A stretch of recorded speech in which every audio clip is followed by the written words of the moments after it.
Everyone is welcome to Sandun Arana Monastery. I'm very happy to hear that Reverend Ānanda of Canada was preparing himself to lead this meditation session or 10 days meditation program, and this has been scheduled to conduct in Sri Sumedha Meditation Center. It is about 10 minutes walking distance. Fortunately, it has been changed, and I heard that they want to move this to this Sandun Arana Monastery. I was so happy to hear that, and I thought of finding support for you whenever you need our support. Actually, I had scheduled a walking Padacharika from Matale to Kegol, and that is about today after lunch I have to start, and it is ended up on the 11th.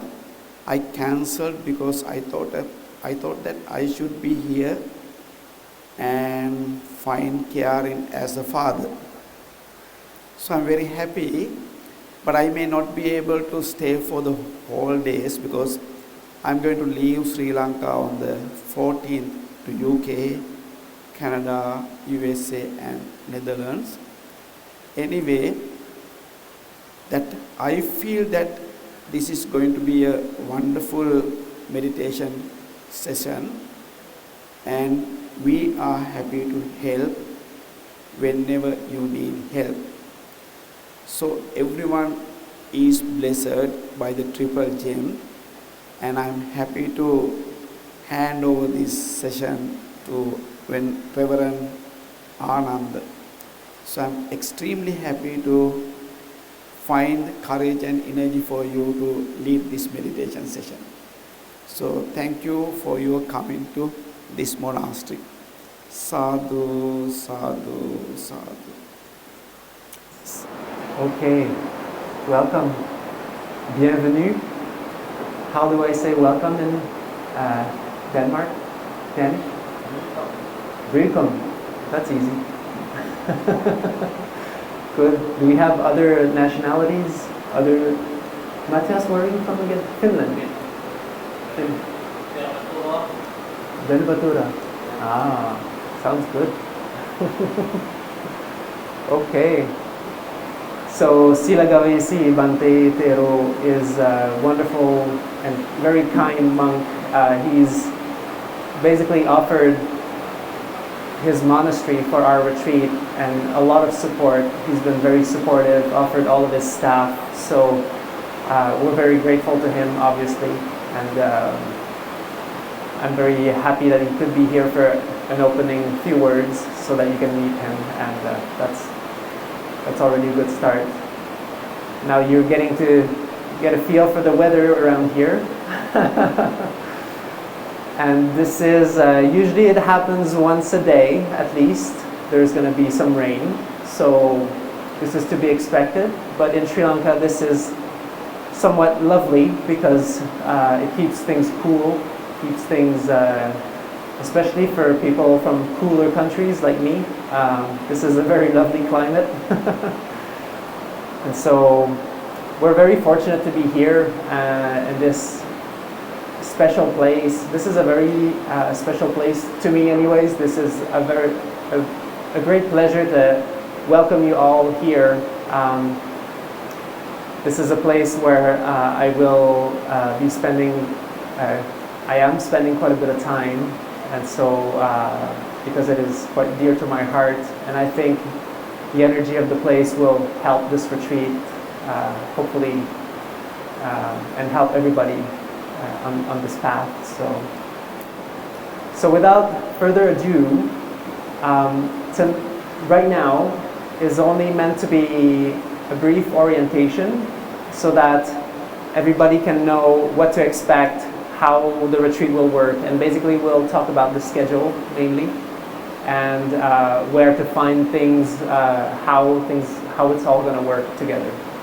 So first of all, I'd like to say this is a meditation retreat. I hope, does everybody know that? We never know. People sign up for things and just because on one of the retreats we had in India, we had people playing badminton. And so we had to remind people that this was a meditation retreat. And so that's kind of funny. But I just like to make sure at the beginning, because for me it's obvious, and I thought it was obvious for everybody. So now I learned my lesson, and I ask people at the beginning. I'd love to hear all of your stories and know how you got to be here in the first place, how you heard about this, and for the moment I think we can catch up on interviews and later during the retreat on a personal level, and I'd love to hear a little bit more who you are. And so this is maybe not the best time, but I think maybe by just a show of hands, and then each of us going individually, maybe say our names and where we're from. Would that be okay with everybody? Hi, I'm Ānanda, and I'm from Quebec, Canada. So that's my deal. Okay, welcome everybody. So basically it's not very complicated. Meditation retreats are pretty simple and straightforward. First, can you all hear me okay? Is the sound good? It's kind of canny, but we'll get used to it. Basically, the schedule was put in place so that it can serve you best on this retreat, to make good progress and really get to experience this meditation to its fullest, basically. And so to follow the schedule will really help you in the first place, and to follow the activities and all of that. So it's a time-tested, proved method. This is not the first retreats. We've had many retreats like this before. And basically this is for your own good. And every morning we will begin at, this is an optional wake-up time, but 5:30 is usually a good idea of a time to wake up at. And at 6 we will gather here for the first meditation. And so at 6, everybody together, that we will be meditating together. I will be guiding a meditation in the front. And then at 6:45 we will be taking the refuges and the virtues and reciting a few words from the Dhamma, basically. In the book Puja, which some of you have received. Yes, so everybody is supposed to have a puja book like this. And so this is a book that I wrote. I translate Pali into English, and every morning we will chant some of those. It's very short, maybe 10-15 minutes. Mainly treating on verses of the Dhamma, the Dhammapada, basically, for you who know this. Then at 7 we will be having breakfast. Everybody at downstairs. I only eat once a day, so you're not going to see me for breakfast. But 7 is the breakfast time, and I think by that time everybody should be able to have some food. I know the usual breakfast here is at 6:30. We just have to synchronize with the kitchen. So, and I guess this is a good window for me to say this is our first time hosting a retreat here. So please forgive me for any hiccups. If there's anything that needs to be adjusted, we will adjust. We'll try our best to adapt. there are a lot of new ways of doing things here, and one of them is in Sri Lanka. The customs around eating at monasteries is a little bit different than the West. People usually will eat with holding their plates in their hands, not necessarily eating on a table. So I'm still working on finding a table for everybody.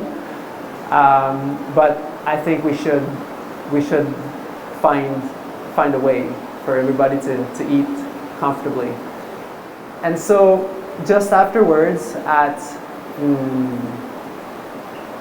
so around at 8, then meditation starts again. This is a meditation period that lasts from 8 until 11.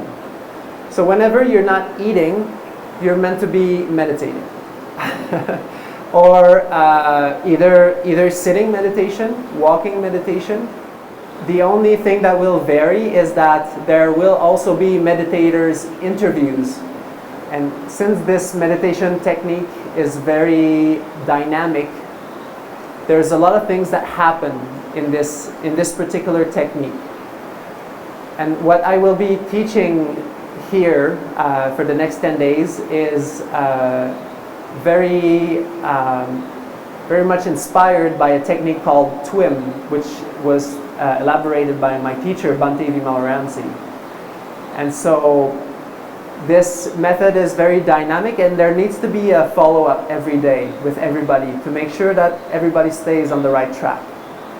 And there is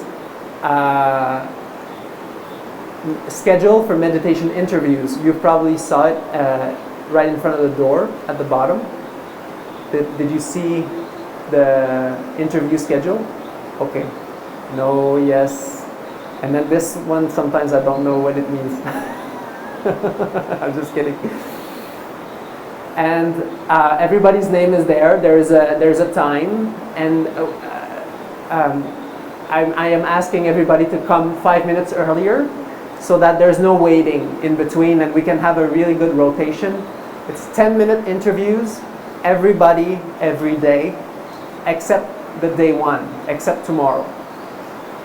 So tomorrow, because it's so new, it's better to allow people to just meditate and not to have the interviews the first day because it's too new. But we will have questions and answers at 1 p.m. tomorrow. So there will be a group questions and answers here at 1 p.m. And so if you have any questions about the meditation, I will be explaining the meditation tonight, but tomorrow in the afternoon at 1, if you have any questions about anything really, we will just talk about, this will be an open kind of Q&A session. And then day 2, the next day, we start the interviews. So is that clear for everybody? Yeah? Okay. Very good. So in the morning, there will only be three monks that I will be interviewing, and then the afternoon is when everybody else will have their interviews. Then at 11 is lunch, obviously. Then 12 is the beginning again of your own meditation practice, or walking meditation. And if you need to rest a little bit, that's fine too. This meditation is a lot better when you're kind to yourself and you are comfortable. I'll explain a little bit more later, but this setup here is not permanent. You can have more cushions, you can go in the chairs. We encourage people to be comfortable. Retreats are special. Usually people come in from work or coming from wherever they were, being busy maybe somewhere, and their mind is very active. And coming on retreat, everything calms down for a few days. And sometimes people are just tired the first couple of days, and so it's okay to take some more rest at the beginning. Just be kind to yourself, okay? Just listen to yourself, what you need. And in the afternoon at 1, that's when the meditators interviews will begin again with everybody else. Until, I think we have until 2:30 or something like that. I can't remember what I wrote on this retreat. Is it 5:30 tea time? Yes, 5:30 tea time, okay. Because I have 4:30, that's another retreat. They were more like English. And then at 7, we will gather here every day for the Dhamma talk. So basically this is a talk meant to guide a little bit more on the wisdom of the Buddha, what to do with our minds during the meditation, how the mind works. And this will last for about an hour and a half, and then some meditation afterwards, and then rest at 9:30. So that's a general overview. As I said, all the cushions are here in these 2 drawers. We will try to find more chairs. You can get comfortable in this Dhamma Hall. The main thing to be mindful of is to be comfortable. You'll find that it's quite hard to bring up loving kindness in your heart if you're not comfortable. So that's one big thing. Puja, I talked about it. The meditators interviews, just because it's 10 minutes, I'll be asking 4 or 5 main questions that really is what I want to know exactly about your meditation, just so I can know where you are exactly. And that will be, what is your subject of meditation? Is it the spiritual friend, or loving kindness, or all directions? And this I will explain more as we go. You don't need to know this right now. But just so you know, these are the 5 questions. And how long was your longest sit, or how long did you sit all day, basically? And then how long did it take before your mind gets distracted? When you're with loving kindness, and how long did the mind take for it to be distracted, to think about other things? And so slowly, at the beginning is going to be a few seconds, and that's okay. That's completely normal. It's to be expected. And then it gets longer and longer, and then people get very, very happy. So we'll discuss that. We'll discuss that later. And then, what do you do when your mind is distracted, basically, in your own words? So these are the things that I want to hear from you every day. So just to make sure that we take care of the most important, and then whatever time is left, then we can talk about other things. So we will be gathering cell phones, we will be gathering cell phones. I guess everybody has cell phones here. And so we will be putting them in a safe, and with your name on it. I guess we're not really ready for that. I'll ask Danushka to help. Even though we have wonderful books around, like the Puja book and some of the books downstairs, which I would like to introduce. There's a few very small books that have very good meditation instructions. So if you ever have any doubts about the practice, or you can refer back to these books. They are Open Heart, Beginning the Journey, and the Beginning Meditation Instructions from Bhante Ānanda. They are very, very similar. So either of these 3 will help you probably answer your questions. But other than that, it's better not to read on retreat, because you want to allow your mind to calm down. And when we read, then we activate the mind again. And so the mind will never get to actually calm down properly. Now the fun part, snakes and leeches. So there are snakes here.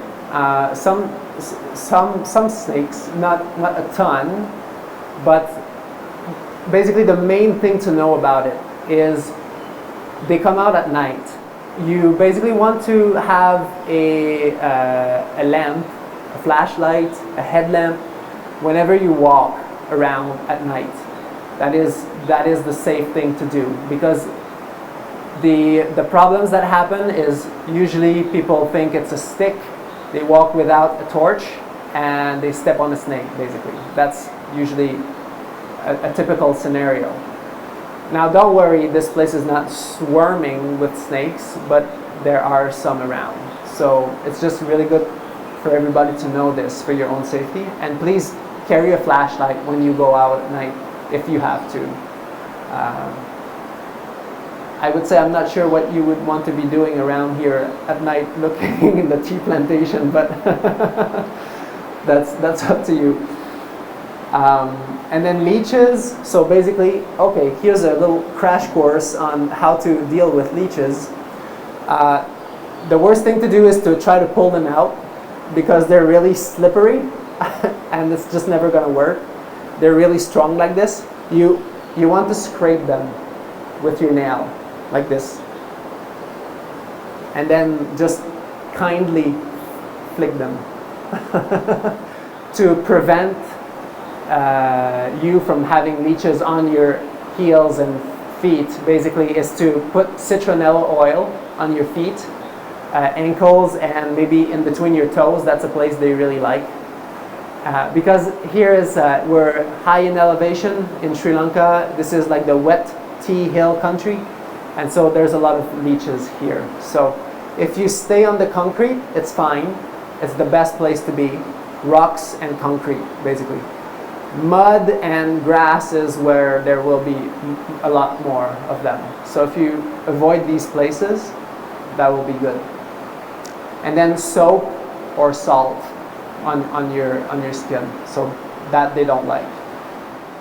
And so to just wrap up this talk, I just like to know, is there anything that you need? Is there anything that you forgot or that you really need? Or is there any questions? Any questions that I could maybe help you with? Shami? Bhante, for those of us who don't have much experience with monks and nuns, could you give a little bit on the etiquette of interacting? You stand up or with eating when people are walking in and out, anything like that? Yeah. I can try to give a mini crash course on maybe monastic etiquette because we're in a monastery and there will be monks around, but there are monks around. Oh right, I'm a monk. And so thank you, Sam. I think every monastery has their own peculiarities, but I was just told that the main entrance door at the bottom was for monks, and then the side door was more for lay people on the side here at the Dana Sala, the kitchen or the place where we eat. You know, I don't like to impose things on people, so I don't think you should feel forced to do anything that you wouldn't want to be doing. But you know, it's always nice to show respect in any kind of way. Basically, often just showing Anjali when Anjali is this, you know, palms together. When some monks are coming, or if the abbot especially is coming, it's nice to be respectful. So I go like this every time Lokaswam Nansi comes around. So and so basically monks cannot take things most of the time. So if you see a monk that looks like they're looking for something or looking maybe to get some help for something, you can ask, can I help you with something? Because, for example, I can't just go in the kitchen and grab something for myself. That's kind of considered against our laws or against our own monastic code. So it's always a nice thing to consider if you see a monk that's kind of looking a little bit like he's looking for something and trying to get something, but it's always nice to say, can I help you with something? Because we can't literally take things that could be considered as stealing, and that's kind of a big offense for us. So eating, yes, so we usually monks will go first, and we have a seniority kind of order. So we basically how long we have been in the robes for is basically our age in monastic term. So we usually line up, we let our seniors, the people who have more experience than us in the robes, first. And they'll always go first for food, for everything when we walk. And so if you're wondering, that's what's happening. And so it's the same thing with monks, and then monks will go first from the most senior to the most junior, and then lay people will, everybody else will just come and grab food. I think maybe Danushka and Shyam are a little bit different because they're half in and half out. So sometimes Danushka, for example, will just go right after us because he's wearing all white and he's kind of half gone for it. Basically, he's training to become a monk. So we call those anagarikas. So those who have left the home life, but they're not monks yet. So was there something else you had in mind, Shyam? Okay. And Venerables, Bhantes, can I ask, is there something that comes to your mind? Because I'm not used to talking about monastic behavior. Oh, yes. Okay. Yes. Yes. Oh, that's another thing I wanted to speak about. So there is a really nice, really lovely river, which we can go in, and that's the only other activity that I will allow is whenever you would like to freshen up, and you can go in the river and cool off and bathe for a little bit. If there are monks around, it would be wiser maybe to go bathe a little bit further down, where basically they're just to give privacy and things like that. And usually the clothing code is to usually cover your body somewhat, exaggerated display of the body basically. But I don't think that's a problem here. I think everybody's is fine. So Where can you go? where can you go? That's a good question. You can go pretty much anywhere you like. If you like Leeches, you can go all over the place. But sticking to the paved boardwalks or the paved walkways is probably a smart idea. Even though you'll notice that there's not a lot of option, but if you also go to the road, you can walk on the road there.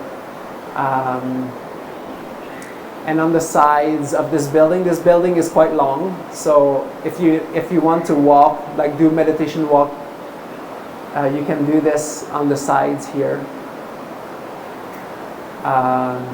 But what is more about meditation, I'll talk about a little bit later. And where you're allowed to go anywhere basically here. Maybe leaving the monks kind of their dwellings. Oh, and this is the other thing I forgot to mention. This is a silent retreat, so we are asking everybody to stay quiet, stay silent. I'm already seeing some smiles. That's good. And yes, because this is one of the main distractions of the mind. So we'll be talking more about that. So the thing is, once you allow one or two words, it's really funny because speech is probably one of the hardest thing to control. Once people start talking on the retreat, then it's kind of all gone. People just talk all the time, and it's really hard to bring back down. So unfortunately, we have to kind of be a little strict at the beginning, because it helps just maintaining it. It's just every retreat is the same, like somebody will start talking and then it's the whole thing. But reasonably, if there's something really technical, practical, like you need the salt or something, maybe you want to try to gesture it first, like point at it or something, and then just like say something very quietly. But yeah, it will help your mind a lot to really calm down. And it's really amazing because we're not used to that. We're not used to be silent for so long, and then we kind of get to see like what it feels like, and at some point it's very pleasant. You'll see, it's a really beautiful gift to be quiet. It's so free. It's so light, and you don't have to say anything, and you don't have to think about anything you want to say. So you'll get to know more about that. And then don't worry, after the 10 days it's all back to normal. There's no problem. Actually, the 10th day, the last day, is people are allowed to talk again. Yeah. I hope I didn't scare anybody. Okay, you are released. And then I'll see you in 40 minutes here again.